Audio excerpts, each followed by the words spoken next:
vimos que cuando hay un aumento de la presión intracraneal, a nivel capilar va a haber determinadas modificaciones.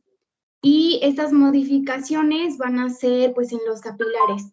Entonces, cuando hay un incremento brusco en la presión intracraneal, lo primero que va a ocurrir es un aumento rápido, un aumento del diámetro de manera rápida, pero después de eso el diámetro va a disminuir y esto se debe a que hay una activación en el sodio y en el potasio a nivel del miocito que hace que se active una cascada para que el calcio actúe en la actina y en la miocina.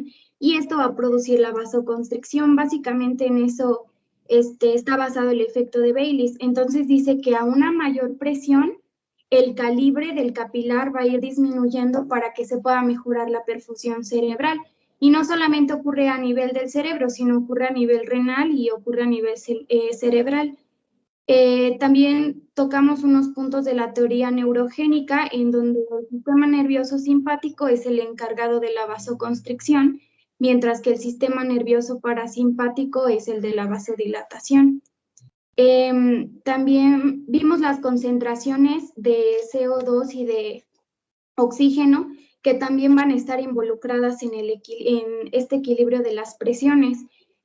Vimos en PCO2 que cuando hay una disminución de la presión de dióxido de carbono, el flujo sanguíneo cerebral va a disminuir, mientras que el aumento del CO2 va a condicionar a que el flujo cerebral aumente y esto va a edema. Entonces, a pesar de que podemos pensar que el CO2 aumentado aumenta el flujo cerebral, pues no tenemos que bueno, o sea, tiene que estar siempre en equilibrio y no sobrepasar los límites porque puede originar de todos modos edema vasogénico. Y en la presión de oxígeno, pues lo ideal es que tengamos de 90 a 100 milímetros de mercurio para que se pueda mantener el flujo sanguíneo cerebral.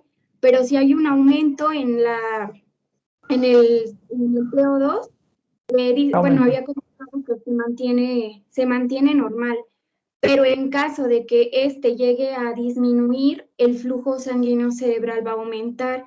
Pero bueno, cuando vimos los tipos de edema, vimos que cuando hay una disminución del oxígeno, va a tener una serie de consecuencias que al final de cuentas va a dar un edema citotóxico. Y bueno, después vimos... ¿Alguien quiere ayudarle a Luz? Gracias, Luz.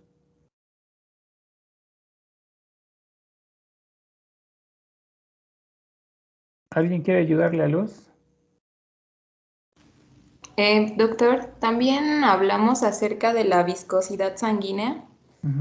Dijimos que pues no va a haber cambios cuando el hematócrito se encuentra en un rango de 30 y 50%.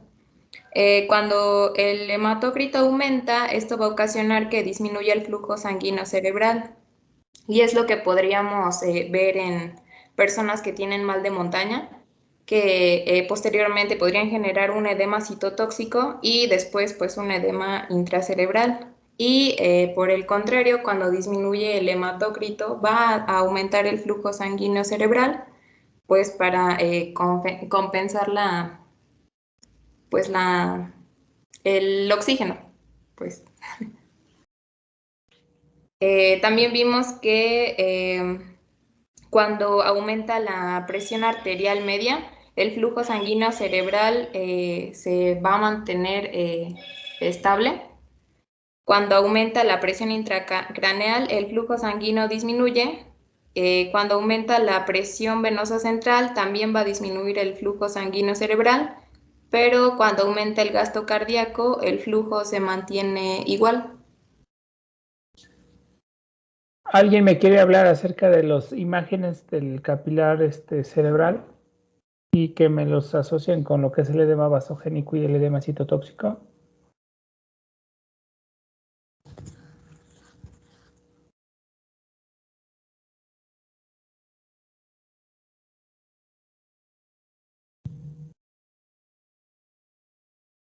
¿Qué características tiene lo que es el capilar cerebral? Había dicho que que el capilar cerebral iba a tener fenestraciones y que iban a estar unidas. Por lo tanto, no iba a permitir el flujo y esto iba a hacer que el paso de las sustancias fuera muy selectivo, porque también iba a tener astrocitos que iban a actuar como protección para la barrera hematoencefálica. Ok, entonces, ¿qué pasaba en este caso con el edema de tipo vasogénico?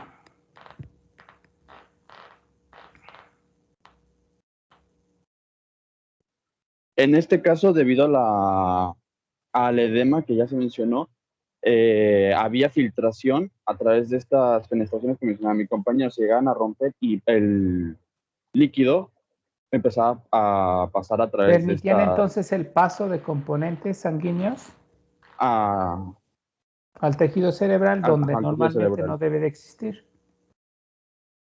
¿Y en el citotóxico qué pasa?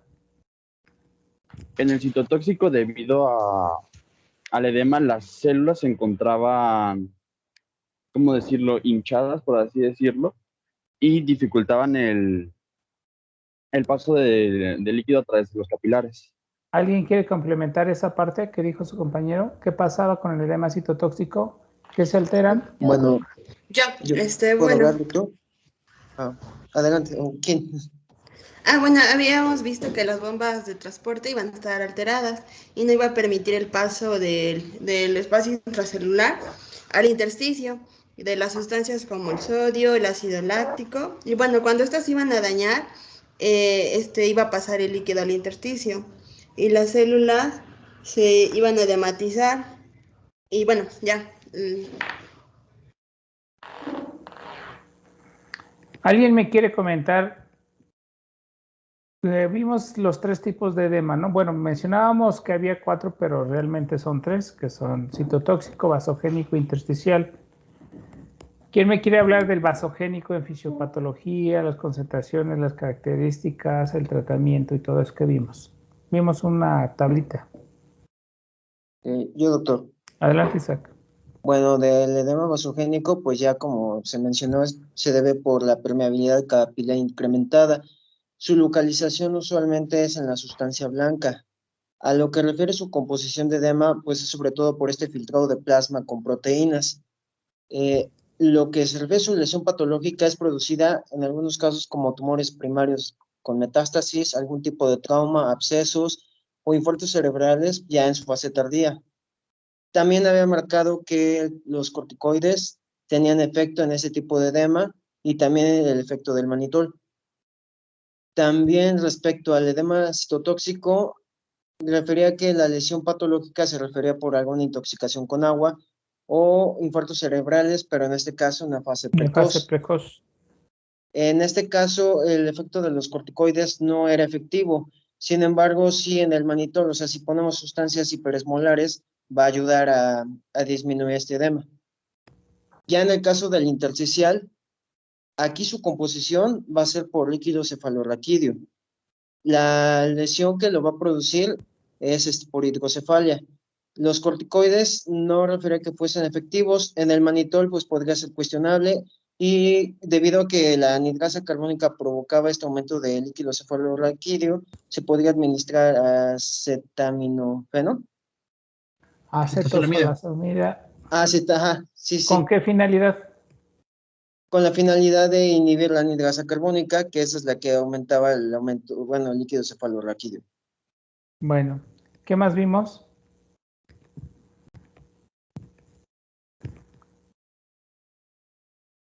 Bueno, entonces, también vimos compensación temporal para evitar el aumento de la presión intracraneana. En sí eran 2 mecanismos, que era la vasoconstricción arteriolar y venosa y la derivación del líquido cefalorraquídeo hacia los senos venosos, regiones espinales y el espacio subaracnoideo. También referente a esta compensación, entre más lento sea este aumento, si hay una compensación que sea efectiva. Sin embargo, si es muy súbito, muy agudo, pues la compensación ya no va a ser efectiva y esto también está de la mano con el cuadro clínico. Entonces, había mencionado el cuadro clínico, pues estaba la triada clásica, ese está relacionado con la compensación, y había otros dos, que es el deterioro progresivo y el fenómeno de herniación, y esto está más que nada relacionado con cómo se presenta esta situación clínica. Entonces, la sintomatología se va a presentar cuando esos mecanismos de compensación ya no nos están ayudando y empezamos con la sintomatología clásica. Creo que empezamos a ver la triada clásica, ¿no? ¿Cuál es la triada clásica? Bueno, cefaleas generalizadas, pero usualmente son más agudas en matutino. Vómitos y náuseas, como cualquier esfuerzo, algún impulso, inclusive he mencionado que a la defecación el paciente se vomita. Hay papiledema, esto es lo que maneja la triada, sin embargo también hay diplopia, y esto más que nada porque el sexto par craneal, como es el más largo y el más delgado de todos, lo comprime con facilidad y es lo que crea esta diplopia. También el papiledema, ya cuando es muy agudo, puede llegar a alterar la visión, inclusive la ceguera. Muy bien, entonces, ¿se acuerdan ustedes? Creo ahí nos quedamos, ¿verdad? Ahí sí nos quedamos, ¿verdad? Sí, ahí nos quedamos, doctor.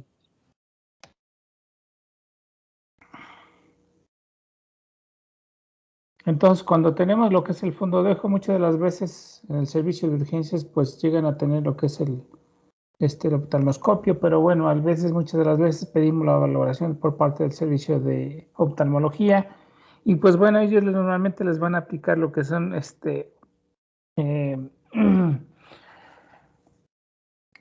dilatadores de la pupila para que puedan ver realmente lo que es el fondo de ojo. Y pues bueno, podemos encontrar lo que es en la parte aguda o podemos encontrar papilas en la forma crónica.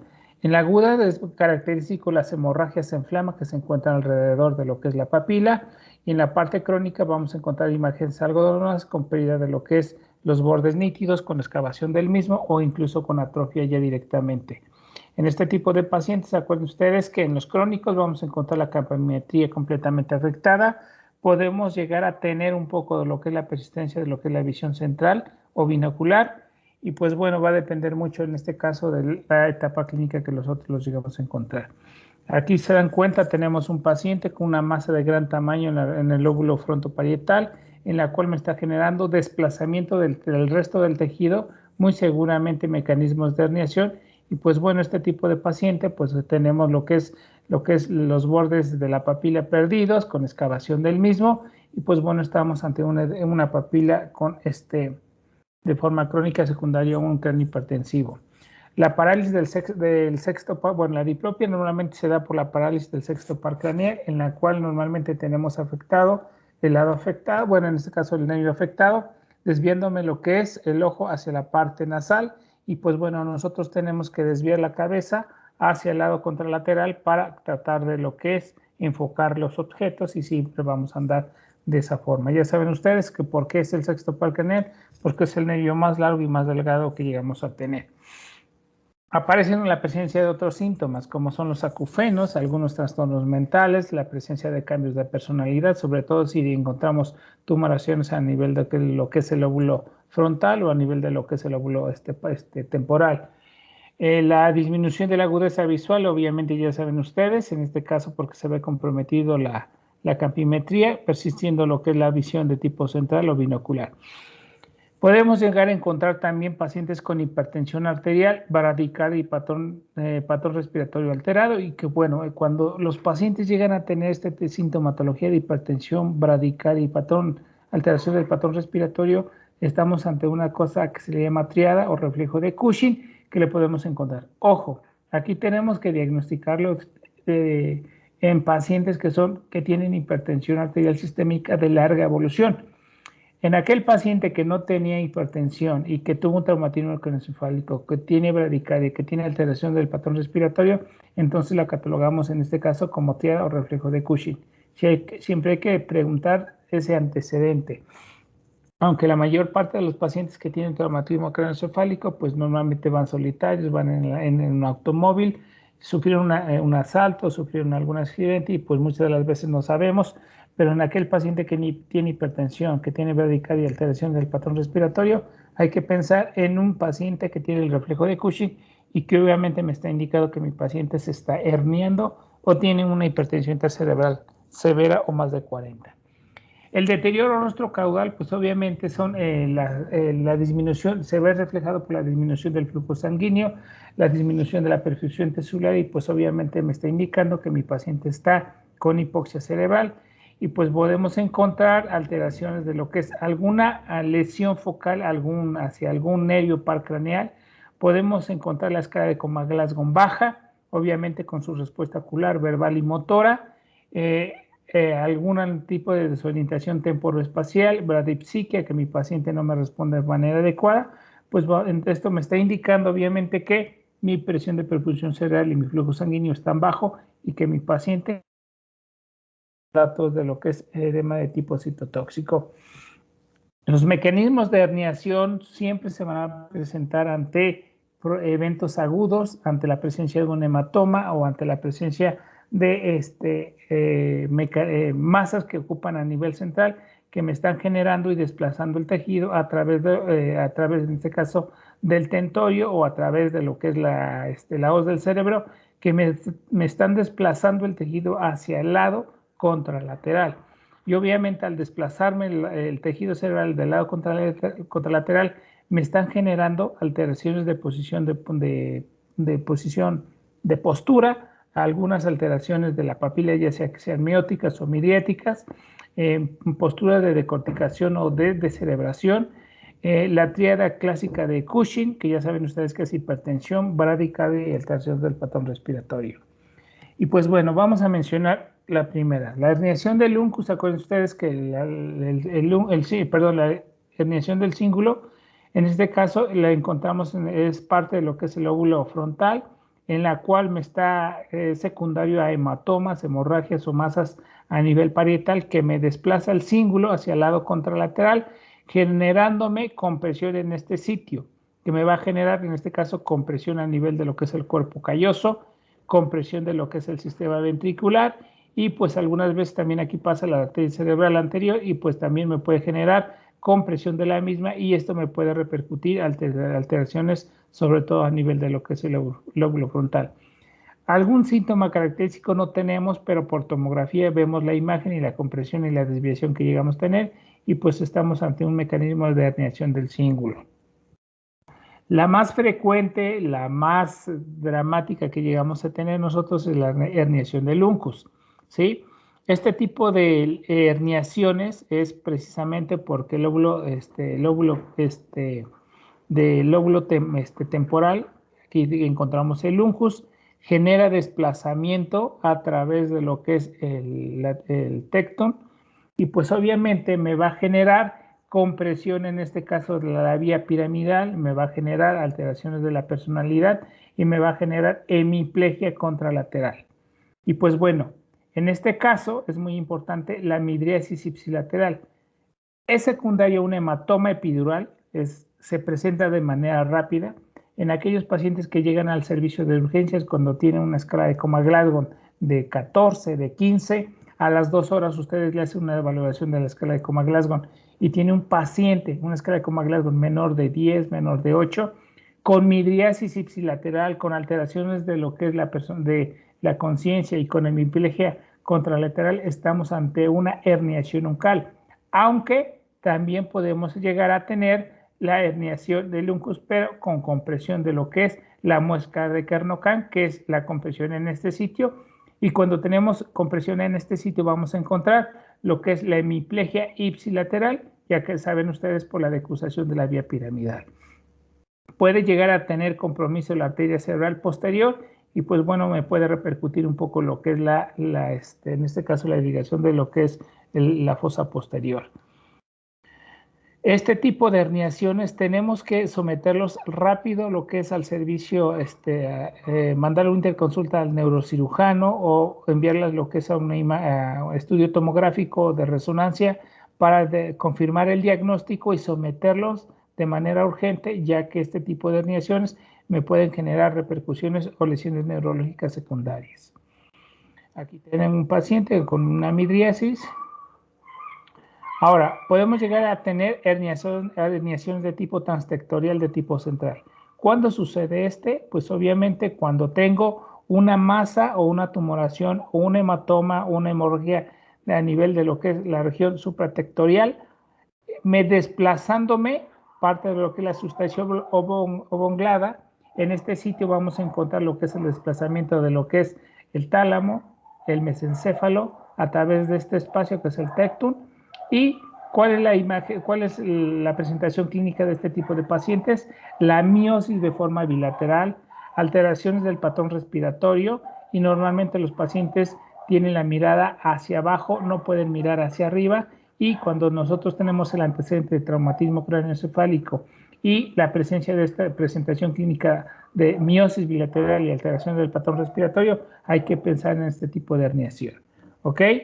También tengo yo lo que es la herniación de lo que es la amígdala cerebelosa, y pues bueno, también sucede por masas de gran tamaño a nivel supratentorial que me desplaza el tectum, y además me genera compresión y desplazamiento de la fosa posterior, aunque es más común secundario de hemorragias a nivel de la fosa posterior que me está desplazando, en este caso la amígdala cerebelosa, y esto me va a generar como tal la compresión a nivel de bulbo que la encontramos aquí.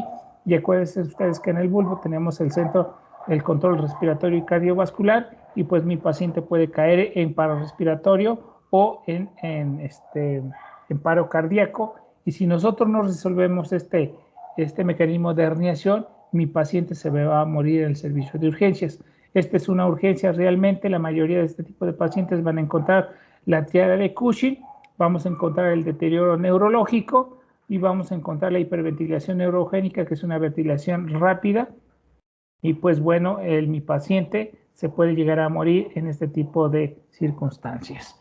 ¿Cómo lo podemos ayudarle? Pues obviamente ir a lo que es la tomografía o mandarle a traer el neurocirujano ante la presencia de las características clínicas, en la cual puede hacer una craneotomía descompresiva para disminuir este mecanismo de herniación.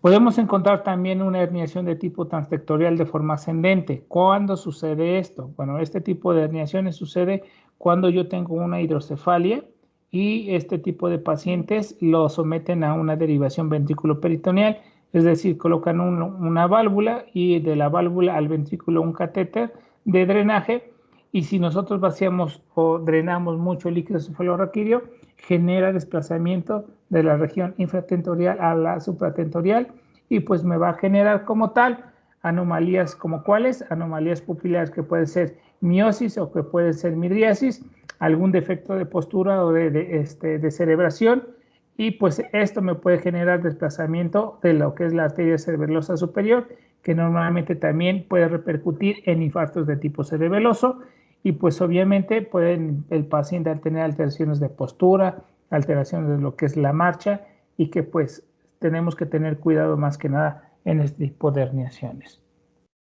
Y bueno, ya teniendo el aspecto clínico, pues tenemos que corroborar por medio de lo que son estudios de imagen, estudios para confirmar cuál es la causa de mi presión intracerebral.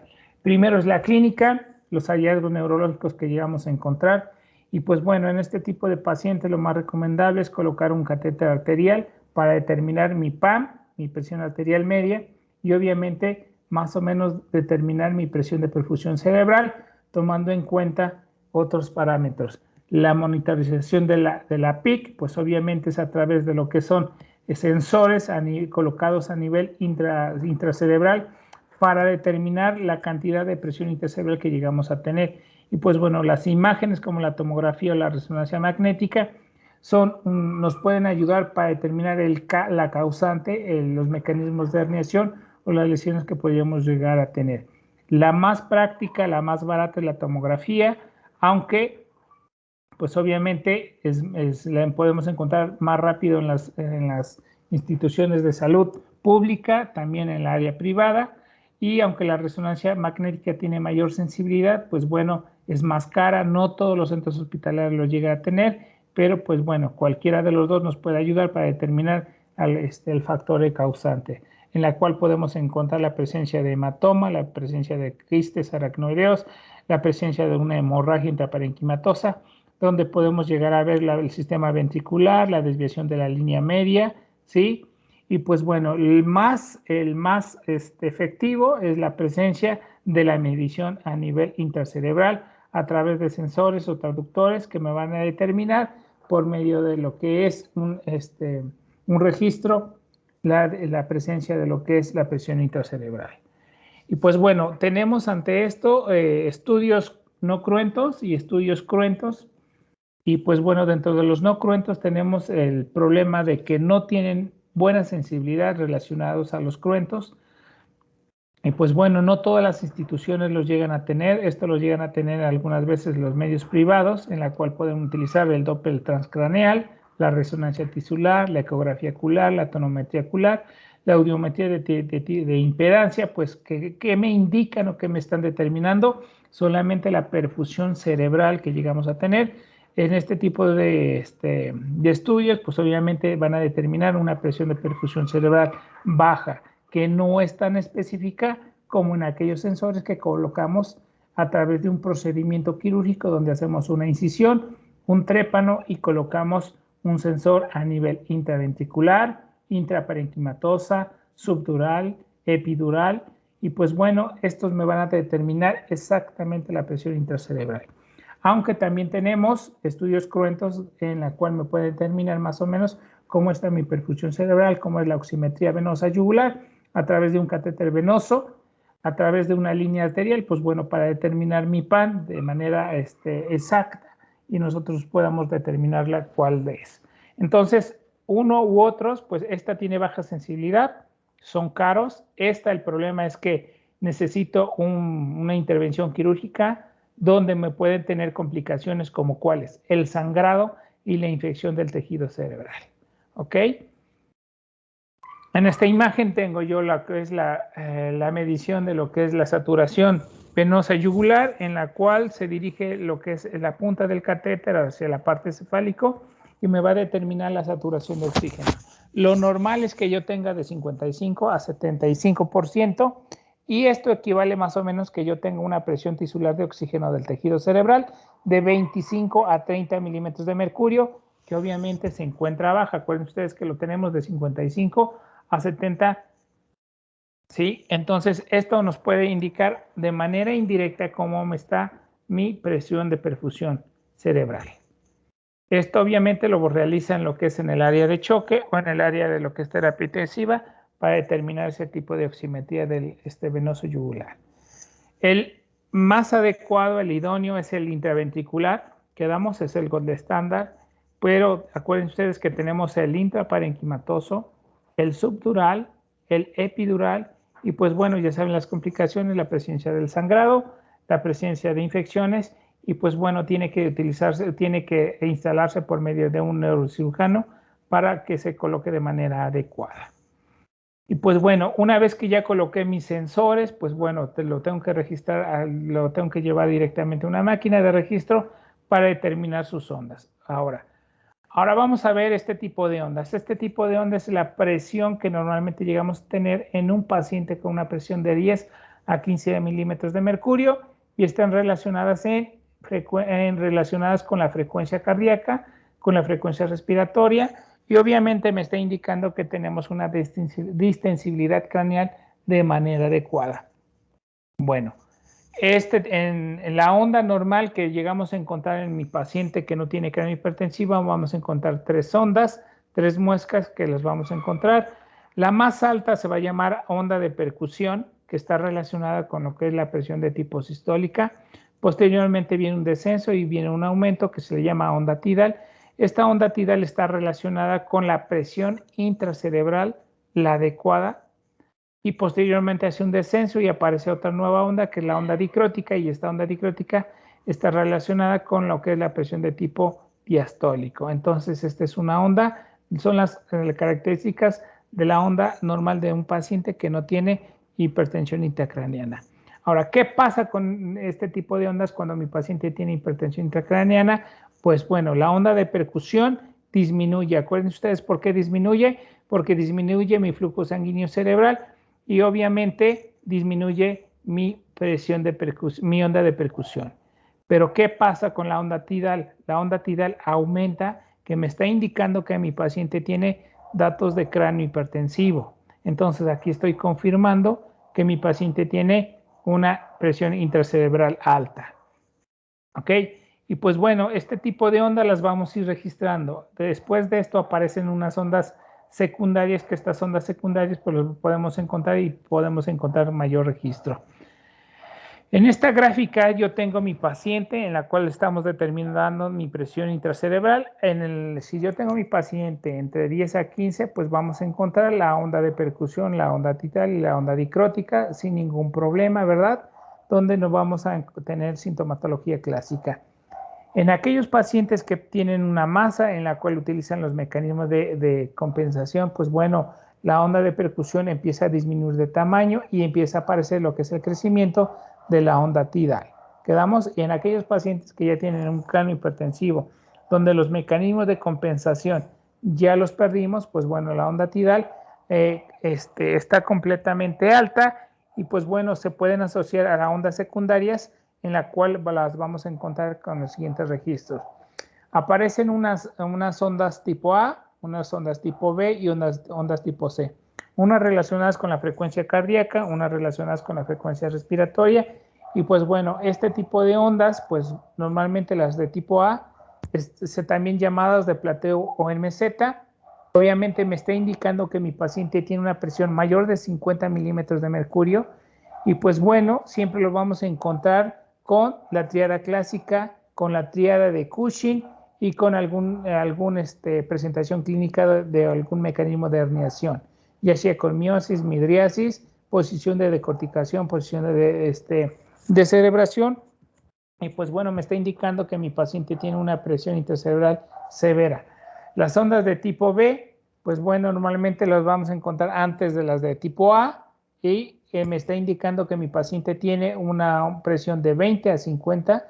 Podemos encontrar alteraciones del patrón respiratorio, podemos encontrar hipertensión cerebral, hipertensión arterial, que me está indicando que mi paciente se está deteriorando por el aumento de la presión intracerebral.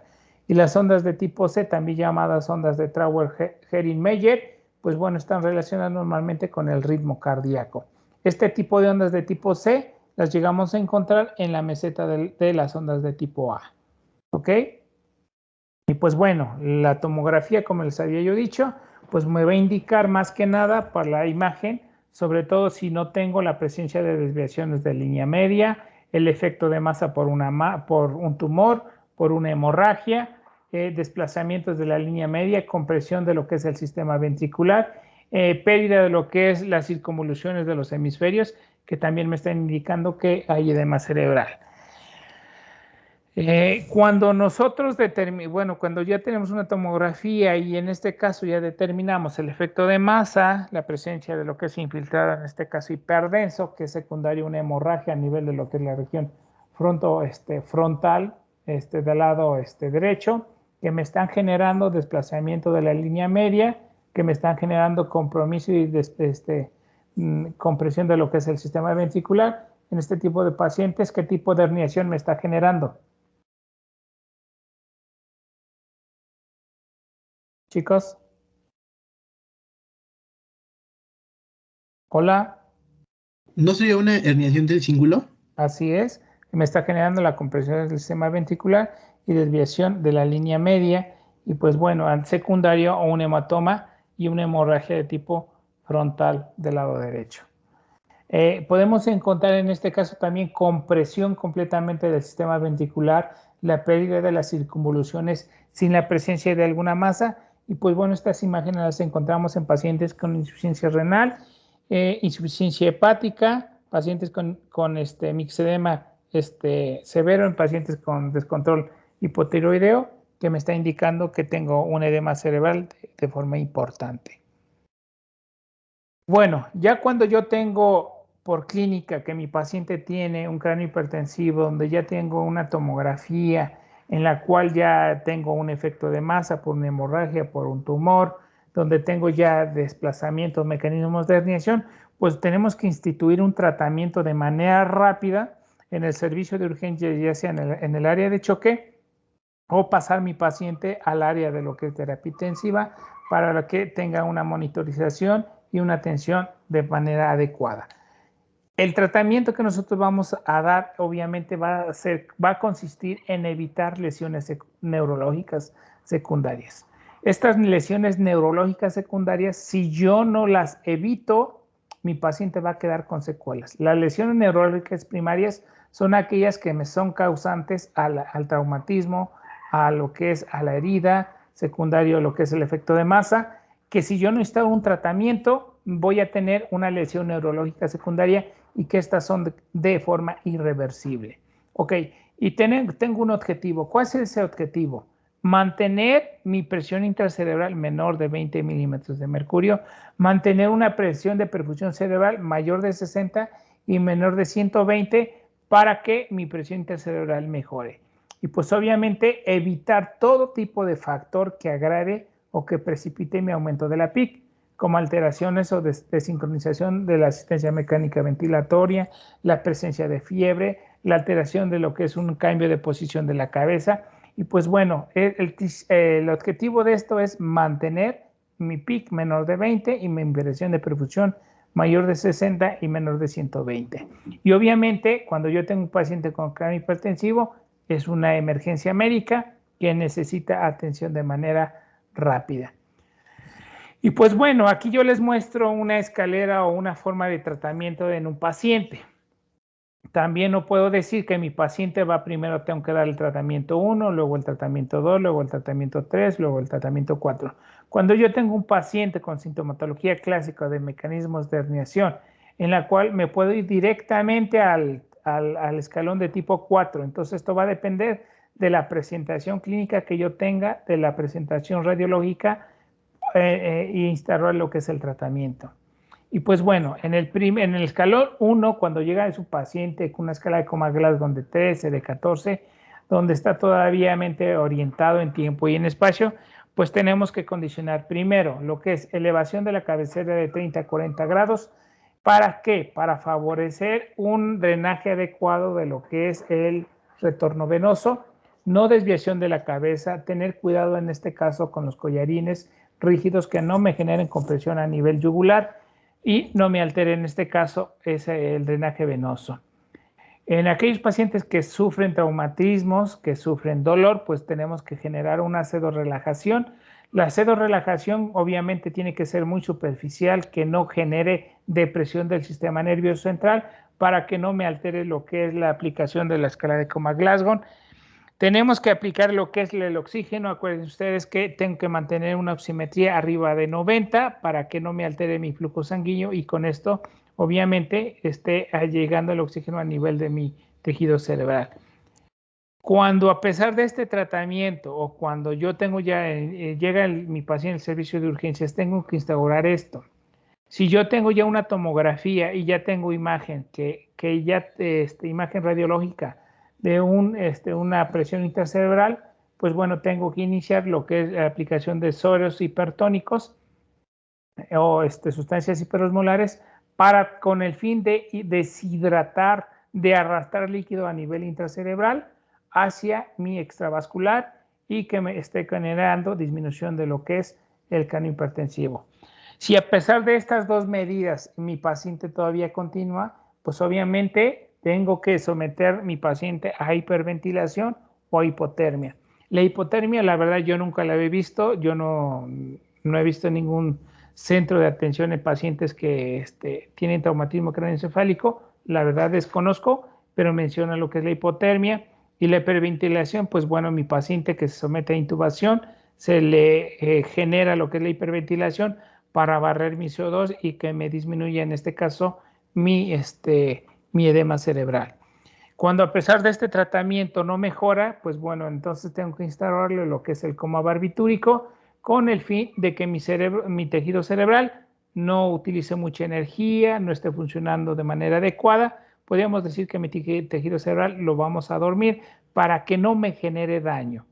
Y si a pesar de este tratamiento se instaura, no hay mejoría, mi paciente está con datos de una herniación amigdalina, pues entonces el último recurso que llegamos a tener va a ser una craneotomía descompresiva, pues obviamente existe riesgo de herniación hacia la parte externa, riesgo de infección, riesgo de hemorragia, pero es el último recurso que se utiliza para lo que es el manejo del paciente con cráneo hipertensivo.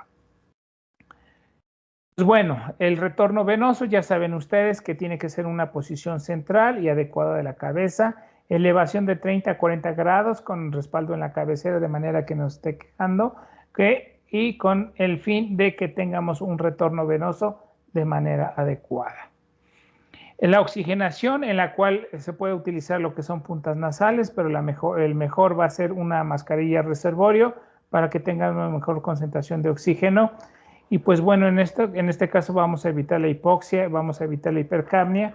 Y si mi paciente a pesar de esto no mejora, pues acuérdense ustedes que puedo generar una hiperventilación, pero la hiperventilación solamente lo voy a hacer con lo que es un aparato de ventilación mecánica. La pseudorelajación obviamente es con el fin de evitar un aumento de mi actividad cerebral, con el fin de disminuir mi metabolismo cerebral y pues obviamente también que este tipo de analgésicos y sedantes tengan una vida media corta, que no tengan un efecto depresor para que no me altere lo que es la valoración de la escala de Coma-Glasgow. Y pues bueno, porque pues cuestiones de tiempo, hasta aquí nos vamos a ver y continuamos hasta el día de mañana. ¿Alguna pregunta que tengan, chicos? Yo, doctor. Adelante. ¿Qué tiempo tengo que esperar en un escalón para ver si lo dejo ahí esperando a que el paciente responda o paso al siguiente? Ok. Tu paciente tiene una escala de Coma-Glasgow de 13-14. A las 2 horas tiene tu paciente una escala de Coma-Glasgow de 14. ¿Tú le vas a instaurar un tratamiento? Obviamente no. Va por la clínica, ¿no? Pero, por ejemplo, si tu paciente llega con una escala de Coma-Glasgow de 13, a las 30 minutos tu paciente tiene una escala de Coma-Glasgow de 10, ¿qué crees que está pasando con esa cabecita? ¿Qué te está indicando? Que hay un deterioro neurológico. Y ese deterioro neurológico, muy seguramente, pues por un traumatismo, por un hematoma, una hemorragia, ¿no? Entonces, este tipo de paciente tienes que llevarlo a la sala de urgencia, perdón, a la sala de radiología para hacerle una tomografía o una resonancia magnética y determinar cómo está ese paciente. Si tú tienes ya la imagen que tiene un hematoma, en este caso de tipo epidural, ¿ok? Entonces le hablas al neurocirujano, que le atiendan, que le haga un trépano, que le drene ese hematoma y tan todos felices. Pero si tú ese paciente lo tienes con una escala de Coma-Glasgow de 13 a la media hora de 8 y no instalamos un tratamiento, obviamente va a haber una lesión neurológica secundaria que muy seguramente va a culminar con la muerte. ¿Ok? Entonces va a depender mucho de las valoraciones y la escala de Coma-Glasgow que la vamos a ver en la siguiente clase. Gracias, doctor. ¿Alguna otra pregunta? Doctor. Sí.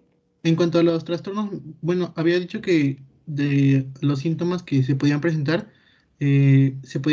trastornos mentales, pero ¿cuáles son los trastornos? Irritabilidad o cambios de personalidad. Pueden ser que a lo mejor tenga compromiso o afecciones de la arteria cerebral anterior, que te esté generando algún mecanismo de infarto, algún trastorno de tipo frontal. Hablar de esto no quiere decir que vamos a encontrar el cuadro clínico específico, ¿no? De alguna personalidad. Podemos encontrar alucinaciones, podemos encontrar irritabilidad, podemos encontrar agitación. Entonces, los pacientes te está indicando que tu paciente tiene algo en la cabecita y que te está diciendo que tienes que atenderlo de manera rápida, ¿no? O sea, no como tal algún trastorno tan específico, pero los pacientes tienen cambios de personalidad.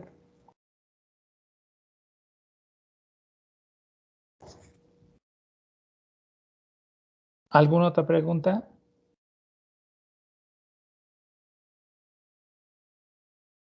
Y, por ejemplo, alguno de los síntomas o del cuadro clínico que vimos va a ser diferente en pediátricos.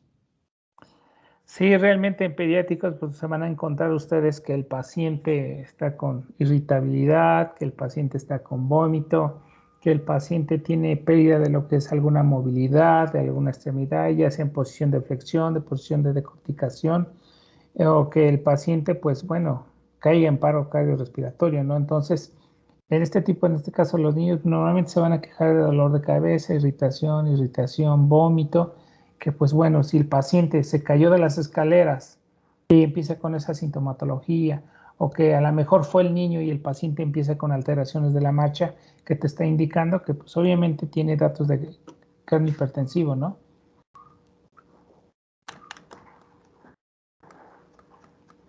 Gracias, doctor. Sí. Bueno, chicos, nos vamos al día de mañana, por favor. Gracias, doctor.